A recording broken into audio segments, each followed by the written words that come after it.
ನಾನಿವತ್ತು Cubbon park ಹೋಗಿದ್ದು ಆನೆದ್ ನೋಡೋದಕ್ಕೆ.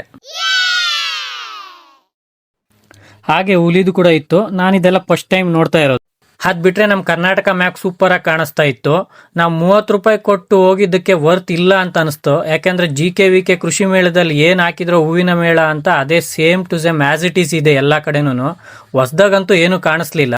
ಲಾಲ್ಬಾಗ್ ಫ್ಲವರ್ ಶೋ ಮೇಂಟೈನ್ ಮಾಡ್ದಂಗೆ ಇಲ್ಲೂ ಆ ರೀತಿ ಮಾಡಬೇಕಿತ್ತು. ಯಾಕೆಂದ್ರೆ 30 ರೂಪಾಯಿ ಕೊಟ್ಟು ಜನ ಸೇರಿಸ್ತಾ ಇದೀವಿ ಅಂದಮೇಲೆ ಅವರು ಎಕ್ಸ್ಪೆಕ್ಟೇಷನ್ ಇಟ್ಕೊಂಡು ಬಂದಿರ್ತಾರೆ ಹೂವಿನ ಮೇಳ ಹೆಂಗಿರುತ್ತೆ ಏನು ಅಂತ. ಬಟ್ ಇದ್ರಲ್ಲಿ ಒಂದು ಹುಡ್ಕೊಂಡ್ರೆ ಒಂದು 5ರಿಂದ 10 ಇದೆ.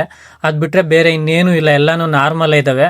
ಅಲ್ಲಲ್ಲಿ ನಮ್ಮ ಕನ್ನಡದ ಬಾವುಟಗಳು ರಾರಾಜಿಸ್ತಾ ಇದ್ವು. ಅವನ್ನ ನೋಡಿ ಖುಷಿ ಪಡಬೇಕು, ನಮ್ಮ ಕನ್ನಡನ ಈ ರೀತಿ ಮಾಡ್ತಾ ಇದ್ದಾರೆ ಅಂತ. ಅದ್ ಬಿಟ್ರೆ ಮಿಲೆಟ್ಸ್ ಅಲ್ಲಿ ಮಾಡಿರುವಂತ ಕರ್ನಾಟಕ ಬಾವುಟ ಇದು ಸೂಪರ್ ಆಗಿತ್ತು. ಅಲ್ಲಿ ನಮ್ಮ ಕರ್ನಾಟಕದವ್ರಿಗಿಂತ ನಾರ್ತ್ ಅವರೇ ಹೆಚ್ಚಿನ ಸಂಖ್ಯೆಯಲ್ಲಿ ಕಾಣಿಸ್ತಾ ಇದ್ರು.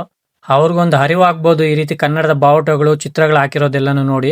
ಅದ್ ಬಿಟ್ರೆ ಇಲ್ಲಿ ಚಿಕ್ಕ ಚಿಕ್ಕ ಪಾಟ್ಗಳಲ್ಲಿ ಅದೆಲ್ಲ ಇಟ್ಟಿದ್ರು. ಮಾಮೂಲಿ ನಮ್ಮ ಮನೆ ಹತ್ರ ಬೆಳೆಸುವಂತ ಹೂಗಳೇ, ಬೇರೆ ಸ್ಪೆಷಲ್ ಏನಿರ್ಲಿಲ್ಲ. ಅದ್ರ ಜೊತೆ ಇಲ್ಲಿ ಶಾಪಿಂಗ್ ಮೇಳನೂ ನಡೀತಾ ಇತ್ತು. ಅದ್ರಲ್ಲಿ ಜಾಸ್ತಿ ನಾರ್ತ್ ಸೈಡ್ ಅಂಗಡಿಗಳು, ನಾರ್ತ್ ಸೈಡ್ ಫುಡ್ಸೇ ಜಾಸ್ತಿ ಇದ್ವು.